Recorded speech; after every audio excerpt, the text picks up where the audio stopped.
everybody, and welcome to another episode of the Work and Talk podcast, a podcast for tradespeople by tradespeople. And this week we have two very special guests with us. We have Nick and Cody, and today we're going to get to know their stories. How are you guys? Too bad, brother. Thanks for having us here. Thank you guys. Appreciate it.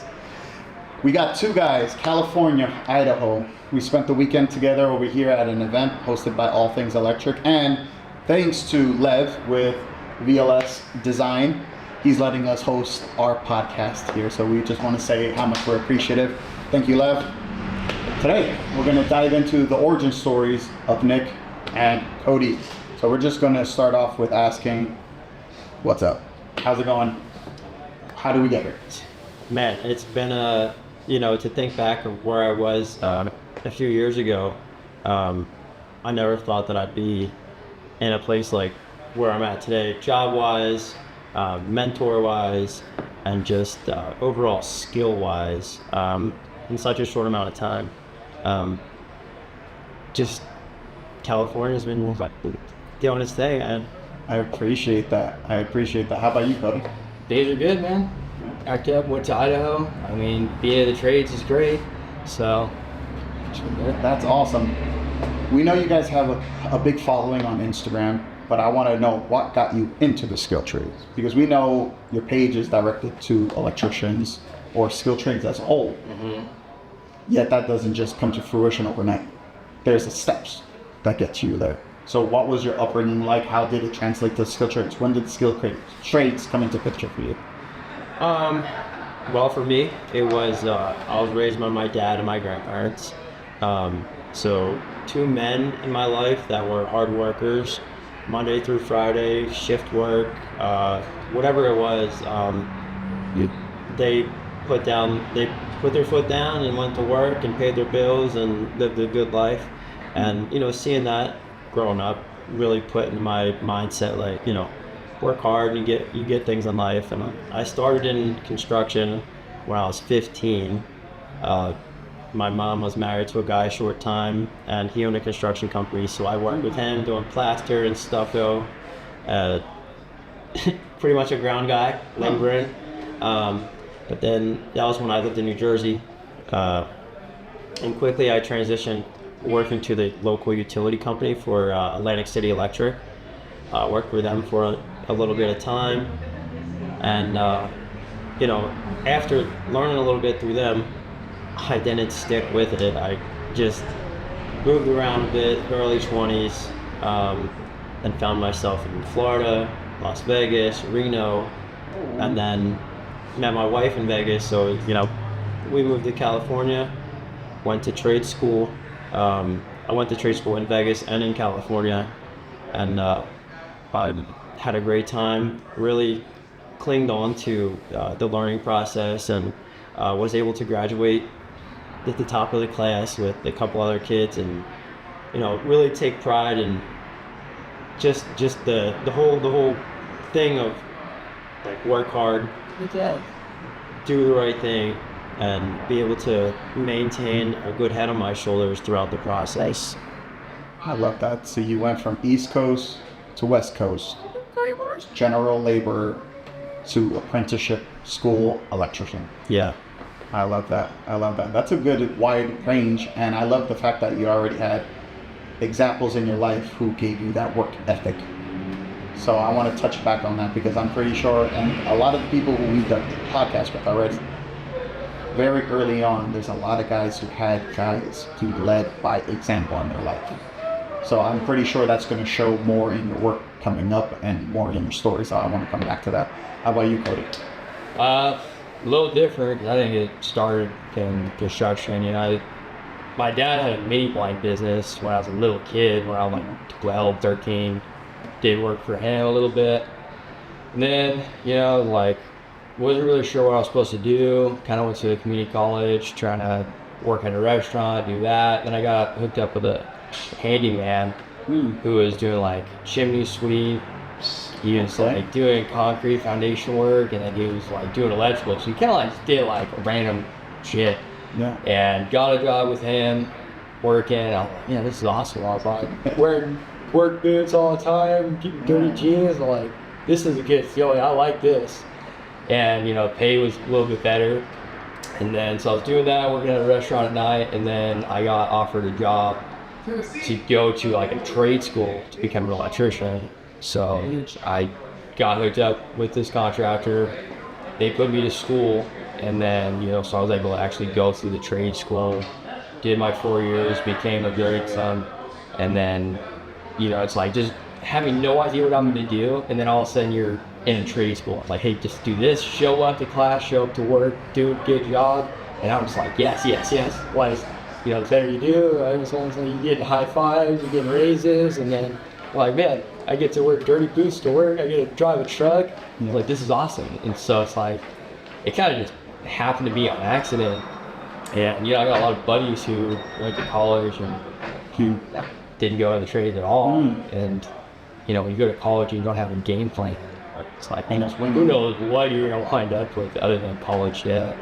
So, once I got the journeyman license, then it was a pretty much free fall. You got like card in your hand, you can do anything you want, you can travel in the country, you go anywhere. So that's how I got into the trades. Oh, I love that.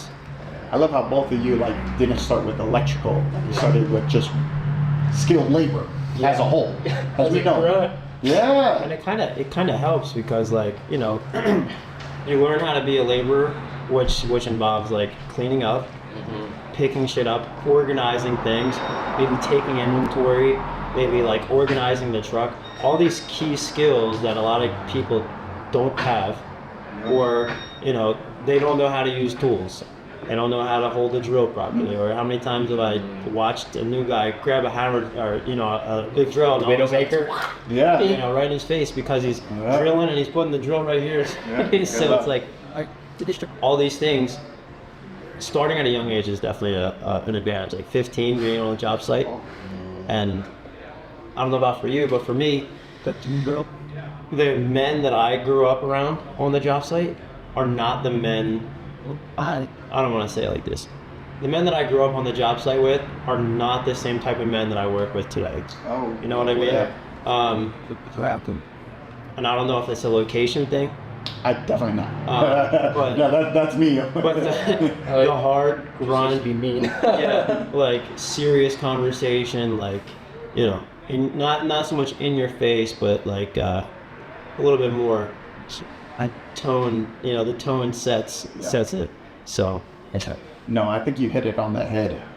Just becoming, what's the proper term for it? Mechanically inclined. Yeah. Or just being able to work with your hands alone is so valuable, and that's what I also like about when we go through the apprenticeship.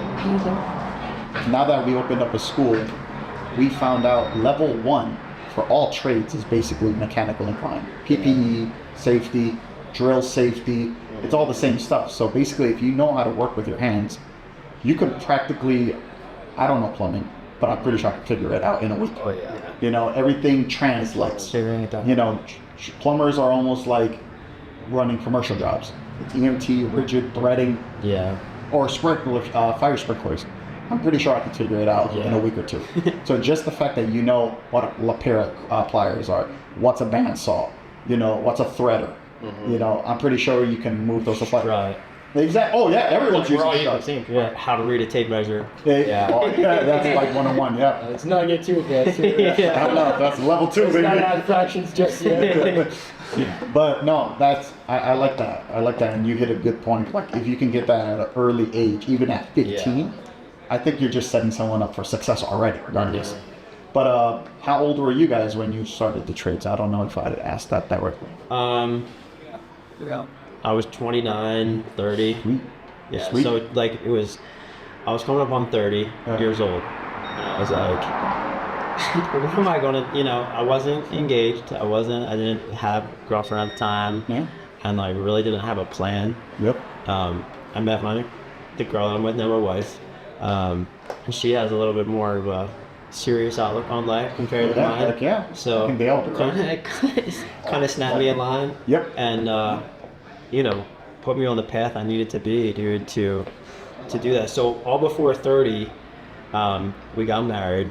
She was pregnant, and I had completed the school in Vegas. Oh. So after that, like I said, we got to California and I started working, and it's been a journey ever since. But I love that. How about you, Cody? When you started working? Started my electrical, I was 20, and then started the trade school at 21. Pause. And then, like journeying out at like 25. I mean, there's kids now that are starting at 18. And it's like, dude, you're a journeyman by the time you're 22, 21. It's like, you're so far ahead. Yeah. Like, I just met these kids the other day, and they run a framing company, and he's 20 years old. And I was like, I was so 20. And so 21, getting into the trade school, just starting it, getting through, just gave me like the freedom. It's like, I'm a pretty impulsive person. Like, I was living in Merced, like Central California. Yep.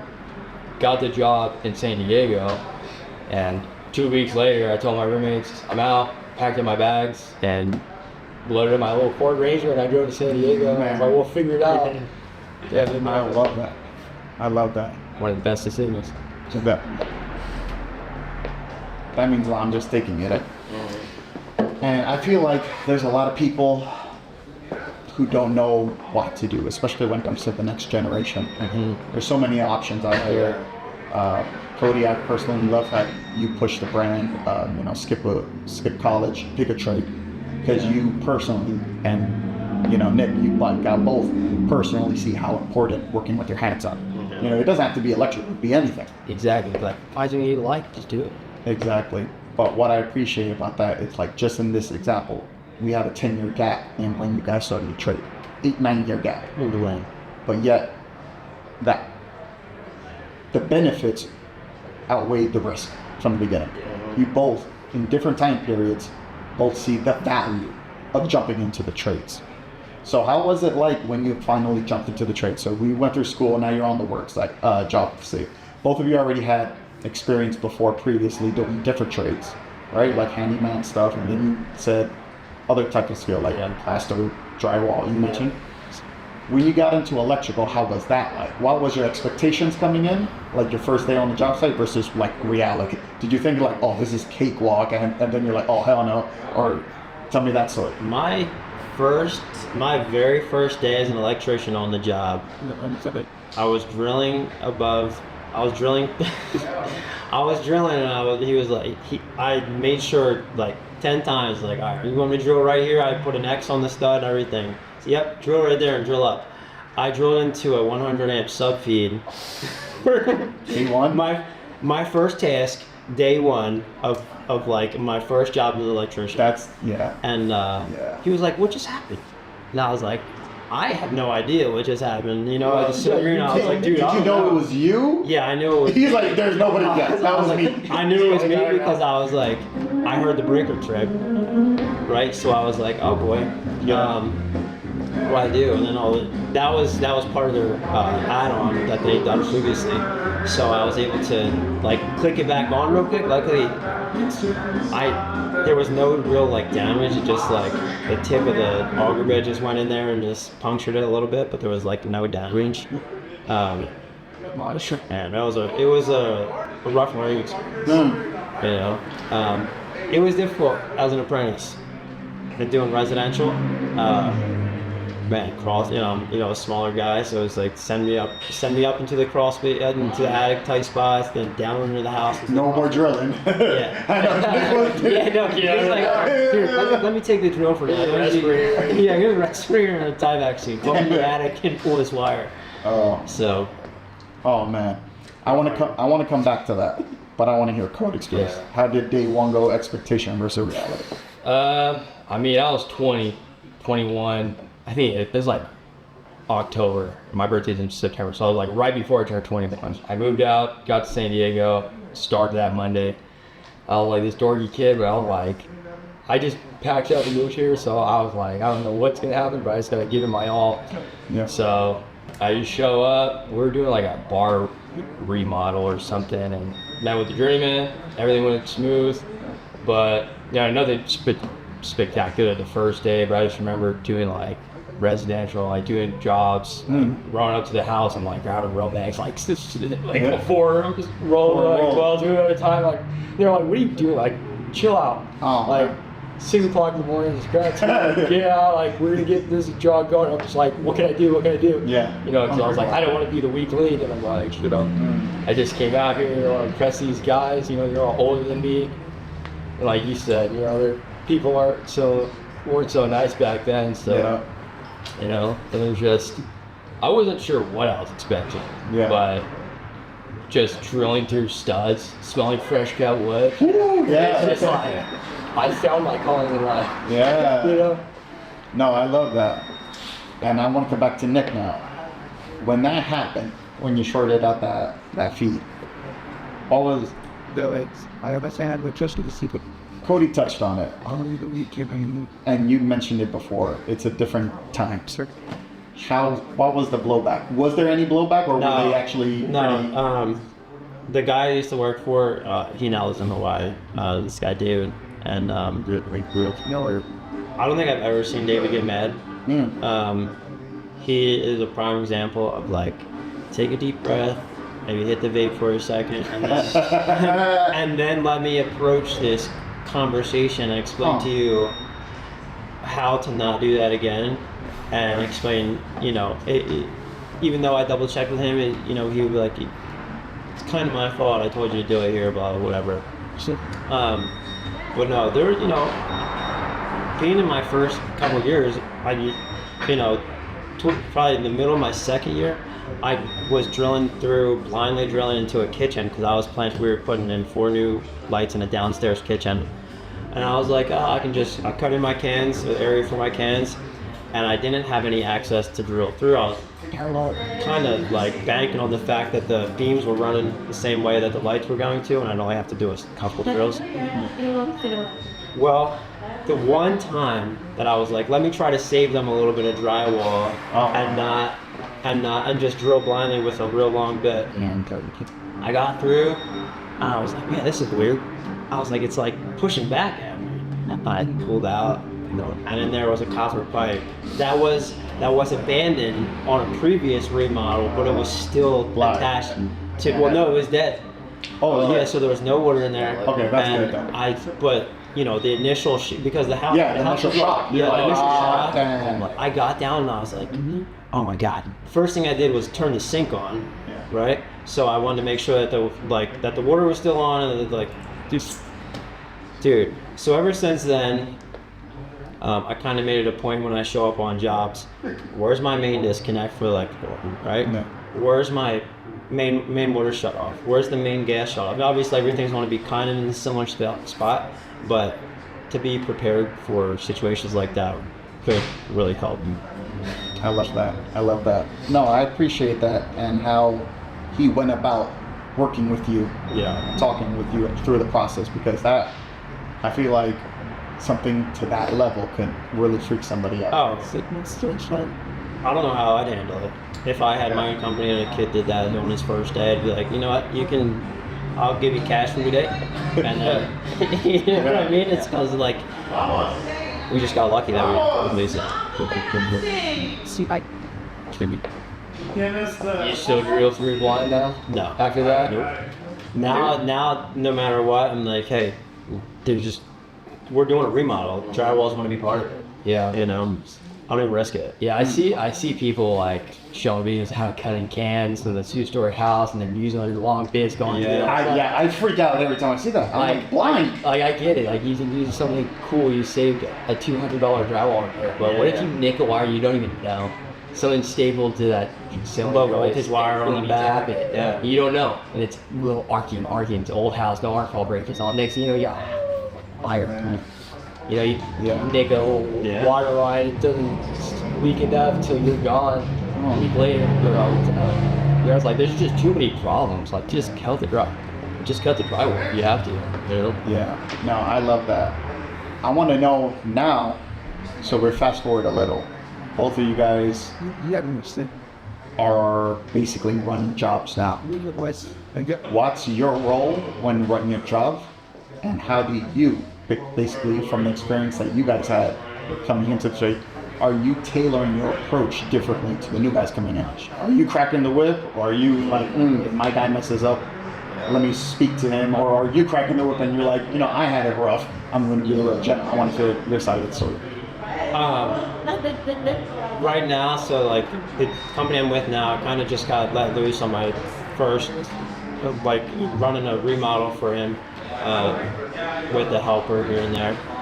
And I've worked with this one kid before, and I give him the benefit of the doubt on these jobs that he's new and that he's still learning. He's only 19. He has very little experience with, obviously in the industry, but he acts like he wants to learn. Mm-hmm. So, I show him everything, line him out, walk through how to do, like right now we just have him making up receptacles, doing rough in and stuff, and, doing trim, but he doesn't do any switch boxes yet. We'll let him do like smoke alarm boxes, run low voltage wire, just nothing that's gonna like overwhelm him, or like he still doesn't understand all the terminology.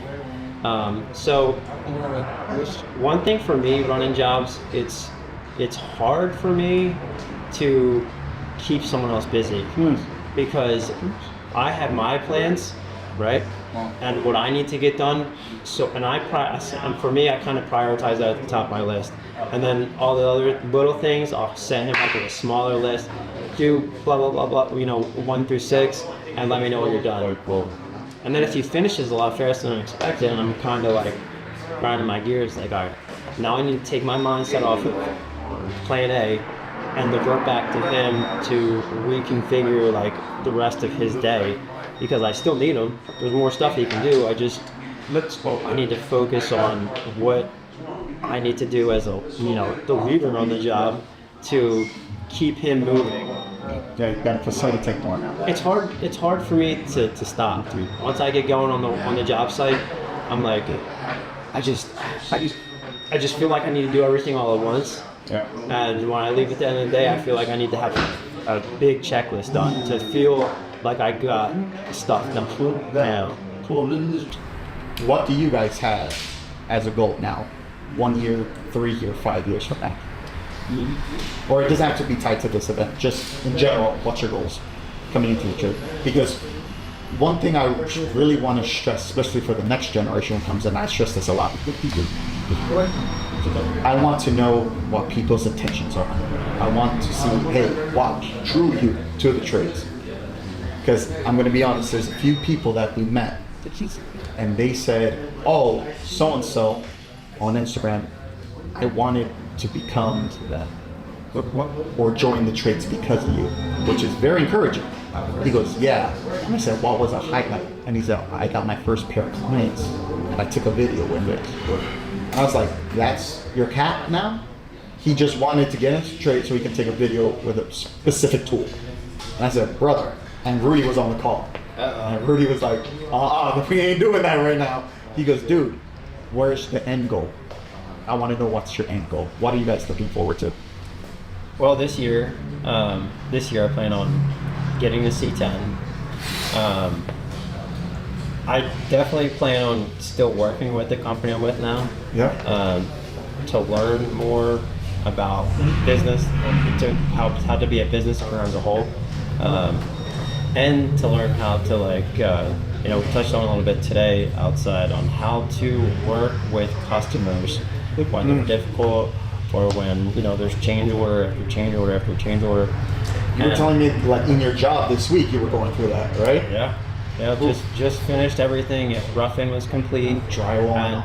And it's like we're actually going to change, but they're not going to do sconces over the island anymore. Now it's going to be like a long bar light that only has one. So now I got to remeasure everything. It's just it's just a headache, dude. After having everything done and being out of that house, and then getting a text and being like, "We're actually changing the lighting over the island." Just like I love interior design. Yeah. So, first year, obviously, C10. Or how take some. I'll get some reading material about how to work better with people. Yeah. How to approach different situations better. How to handle confrontation. Because that'd be a difficult one for me to not yell at somebody, or just to get upset and be like, you know what, you can have this job and I'll go to the next one. Exactly. Because at the end of the day, it's like, I don't want to be frustrated on a job with a client, you know, and then have to show face there every single day. Correct. Man, 5 years? yeah.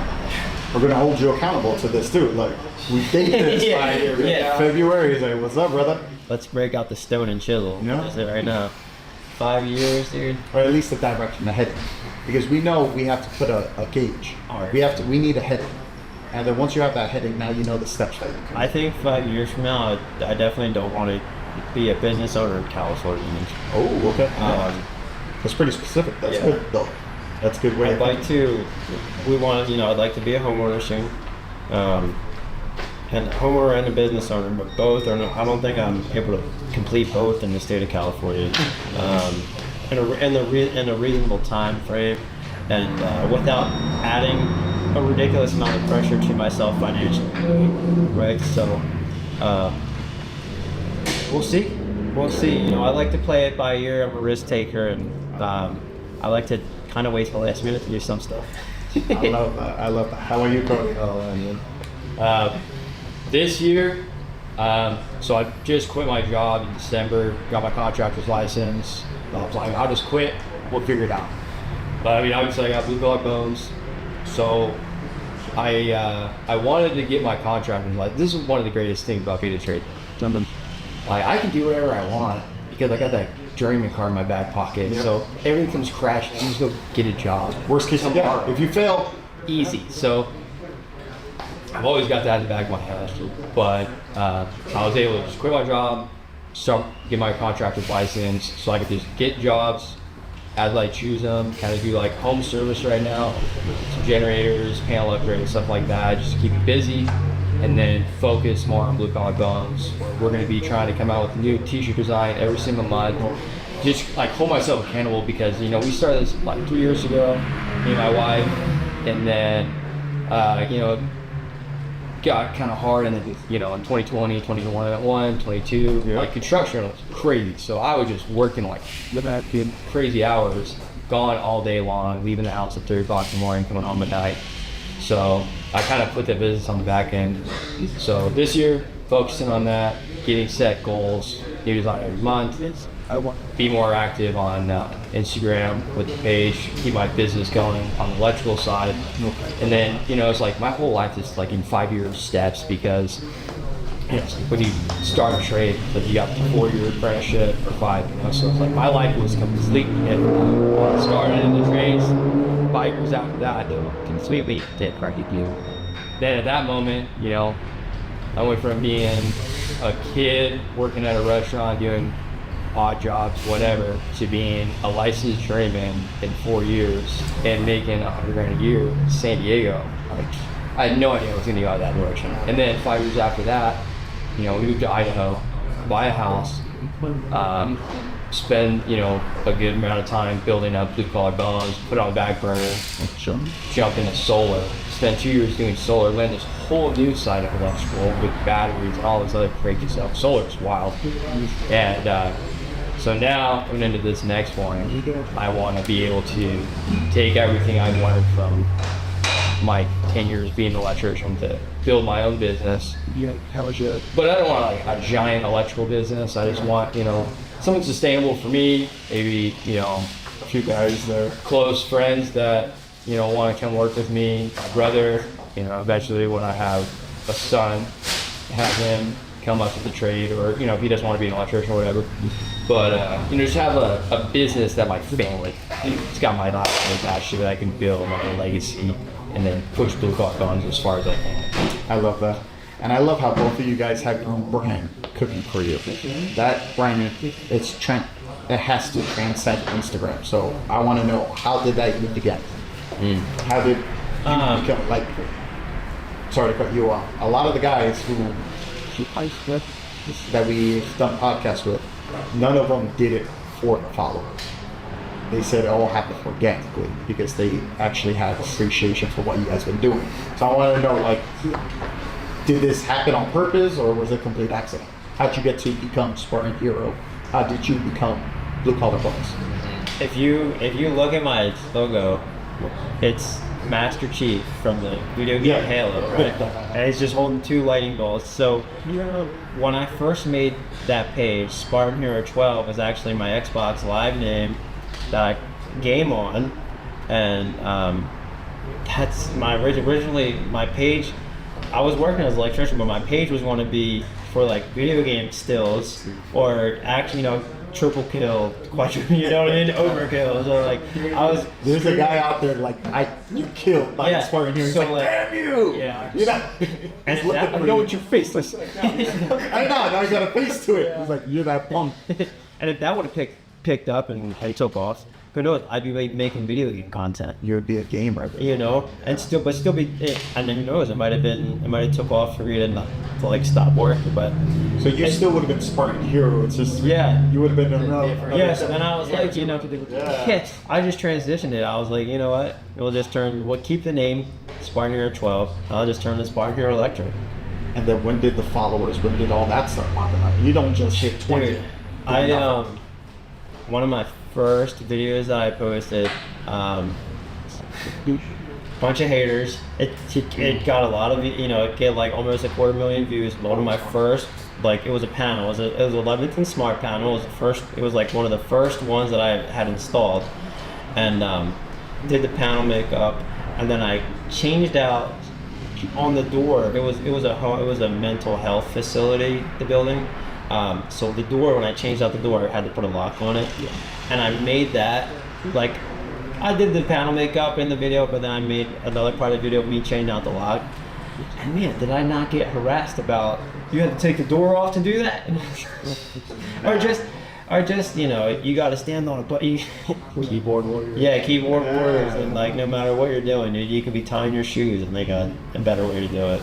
Man, But so you blew up from a hate video. yeah, no, and that's kind of how it continued and progressed, as like people would be You were hating already the getting eyes. Yeah, so like Home Depot electrician or residential hack or you're a rat or all these like things that I hear, like not so much anymore, but when I was first starting out, then online, I would get hated on a lot, dude. Man. And it's stressful because it makes you not want to do it, and it makes you fucking double guess yourself. Yeah. Think back, like you go to that job again, you're like, does this look as bad as they say? Yeah. I never saw it about that. Yeah, because I know I always hear about, which, man, I don't want to show my work because I'm scared of the blowback. I never heard it from, oh my God, I don't want to post because it might be actually bad. That's almost a different perspective to have, because at the end of the day, it's you worried more about your quality rather than your image. Yeah, But that's impressive. I like that, bro. I don't want to put anything out there that's going to like portray me in a negative light or make it look like, obviously if I didn't know what I was doing, I wouldn't be doing the job. Yeah. And if I didn't know what I was doing, I wouldn't be confident enough to record myself doing it and then post it for people to see. So it's like, trying to get through the skull of some of these people is difficult. No, I appreciate you because that takes a lot. Yeah. That takes a lot, and without a doubt, you're going to do great. It takes the risk to do that, but it also takes the risk to, go for that C10. We see so many people who are just afraid to take initiative. So the fact that you're doing that, I'm pretty sure it's going to translate in every aspect you do. So keep it up, brother. Yeah. How about you, brother? How did you become, or how did Blue Collar Bones begin, and when did it just? Yeah, so Blue Collar Bones kind of started a little bit different And because so sorry to cut you off. We're not just talking electrical, right? We're talking all. like Blue Collar Bones, pretty much. I just started because me and a couple of co-workers were just talking about like how to further your life, how to get a side hustle, how to do this, how to do that, and somewhere along the lines, just thinking about how to make money online, and then just started posting pictures on Instagram. I think I just started a page because we were gonna do like just a construction page, like blue collar bullshit when I started it. And so we would just like repost other people's stuff, or I reposted other people's stuff. They were involved, but we had talked about it. That's where I got the idea. And then, people just started like commenting, messaging me, and they're like, "Oh, this is awesome." I was like, "Really?" And so then I'd always thought about like t-shirts and making my own merch, and like it's so hard to find like a perfect shirt that fits right. Every shirt sucks. And so I'm like, well, if I could just get some shirts for myself, and then just kind of coming up with ideas, kind of going back and forth. And then I just watching YouTube videos on like Instagram, and it's like, hey, you should post like 5 times a day. So I just treated it like a job. Set the alarm for 6 a.m., 9, 11, 2, and 5, and I just found something to post. So it was like working at every single break right before work. I'd wake up earlier, find something to post, grab, like other influencers, and I would just take something from their page. Spartan Heroes Dan panel thing. That's how he blew up. I just took everybody else's page on. He blew off of yours. And it was like, then people were like, "Oh, thanks for reposting," and then they put on their story. They got more followers, and then I tried to put like a visual behind it. It came up with like skip college, pick a trade, blue collar bones, and then that's pretty much where it came from. And then just trying to stay consistent, and then try to like bring not so much everybody posting on Instagram, but like trying to find like people who are doing a good job, putting out a good image of the blue collar industry. Yeah, because like for me, the trades changed my life dramatically. So it's like everybody likes a cool t-shirt, everybody likes a cool hat. So it's like, all right, cool. If you can come up with a cool t-shirt, cool hat, it's got an image on it or whatever, it's like, I'm proud to be blue collar. It's like, because I am. Yeah. Just the reason I really became an electrician. I like getting dirty. I like going to work, wearing boots. So, I just wanted to create a brand that represents like being proud of being a blue collar worker. And then, skip college, pick a trade. And then I started thinking more of like, hey, like, it's not just about skipping college and all education. Like, you need to go to trade school. So start working on more like support your local trade school designs. And we're gonna just try to like, it's like you can't plan anything out. You just got to start and then kind of like merge it into what it needs to be. Like, you start with the games and turn it to electrical. It's like you just have to take action every day and just keep going, and then like the vision will find itself. Because it's like we're all doing like what we believe is right. It's like I think trades are a great option, and there's tons of people who don't even know that it's an option. I didn't know it was an option. They just happened to me on accident. Exactly, and that's what I love about it. Thank you. What I appreciate about you, especially with blue collar, I'm a fan of history, and I dive into the origins of the unions, how it started with the Teamsters. I look at Thomas Edison versus Nikola. I love the history when it comes to the blue collar. And one of the fun facts that I learned about blue collar was the term blue collar. Yeah. 1920s, during the Great Depression, blue collar became the term, not because it was second class to white collar. Professionals in blue collar trades, electricians, plumbers, carpenters, they all were wearing white shirts. It's just the fact that their shirts started getting dirty. So someone decided, let's wear navy blue shirts, and you can't see stains through a navy blue shirt. Blue collar jobs had the same prestige as a white collar, as a doctor and a lawyer. All they did was change the color because they were getting soiled. And even if you wash your clothes, you still have the stain on it. They made them blue just so you wouldn't go to a homeowner's house and it looked like you had a stain on it. It had the same level of respect though. So that's what I appreciate, especially about blue collar. It's not just specific to one trade, but it's the origin. Blue collar has that rapport, especially during the Great Depression. During the Great Depression, with everything down, the number one business in the U.S. history at that time, the number one construction project was the Hoover Dam. And they built a town, Boulder City, just for all the people you're from Vegas, you know that, the Hoover Dams right there. They built that entire city to support the construction efforts. And what I appreciate about that, I feel like I'm going down a rabbit hole, my bad. But for that city, they had a goal of finishing that job in 7 years. Yet these guys, once again, blue collar, they had the respect as a doctor in the Lord, that they had that work ethic. That project was scheduled for 7 years during the Great Depression. So these guys say, 7 years, we don't have a job. They still finished it in 5 years. They said it's not about, well, I'm not going to have a job. They had the skill. They knew once they finished the job, they're going to find other work. Yeah. They worked it, finished it in 5 years, and they're like, anybody now, you tell them we got this job for 7 years, what are they going to do? They're going to milk that puppy. Don't milk that puppy. You know? It might not even finish. And not even finish, and then they're rushing in the last thing, that's when things happen. The rapport true blue collar people have, it's beyond the craft itself. It's show up, do what you're supposed to do, handle it with integrity, pass it off to the next, even basically put that stamp on it. Yeah. Hey, this is gonna last. The Hoover Dam, during the great, dude, people are talking about inflation and all this stuff, and they're worried about their job. Well, what about next week if I get laid off? There's guys where the entire it's not just inflation. The entire world had an economic crash, and they're saying, okay, if I do this job, then we have 7 years. We should milk the hell out of it. No, they said, yo, let's do the work. We can bang this out at 5. They kept that report. Mm-hmm. So that's what I want to preach when it talk about blue collar. That's the report we want to have. Take pride in your words. Yeah. And it's like, it is something to be proud of, you know? It's like, there's so many, like, I mean, obviously, like, depression is really big in this country, but it's like, you know, people, like, just having, like, a desk job, like, whatever type of job that is, where you're just, like, zoned in on a computer all day, and it's like, you don't have interactions. Or you go to a job site, it's like, you see most jacked up stuff to your coworkers. And you might be on a different job every week. Your ass off. Yeah. You know? Jumping around too. Yeah, you're not in that cubicle. Yeah, exactly. 7 days, 5 days a week, all through 40 hours, and like you're staring at these like little walls and your computer screen. Yeah, you're always in a new spot, working on new projects. Like, just such a great life. There's so much. Get vitamin D.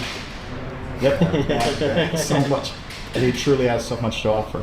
But we're getting ready to wrap it up. From both of you, what do you have? What insights do you want to share to the next generation coming into the trades?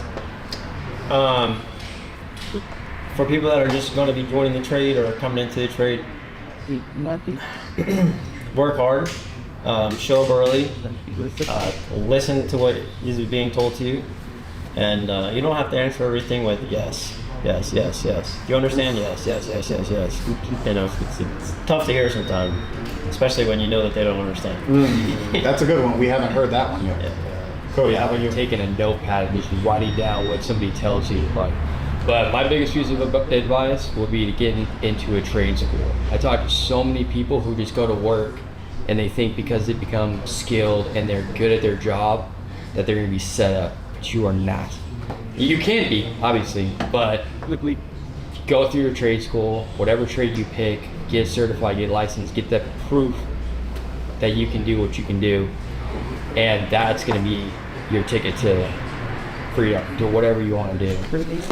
And I think that would be the biggest piece of advice. And if you're a veteran, look into your GI Bill, because that's golden. I mean, you can make so much money as a year one apprentice. I love that. And you get your GI Bill attached to that trade school, things supplement your housing, your pay is exponential. But yeah, trade school. There's so many different avenues the skilled trades can take you. So I appreciate you both. Once again, Cody, Nick, how can these guys find you online? You can find me at SparkHero12 on Instagram, and that's the only place you'll find me. Beats the belt. And you can follow me at Blue Collar Bones on Instagram. I guess we got TikTok and Facebook, but I just do everything on Instagram. Appreciate you guys. TikTok. Yeah. Appreciate you. But that thing I would.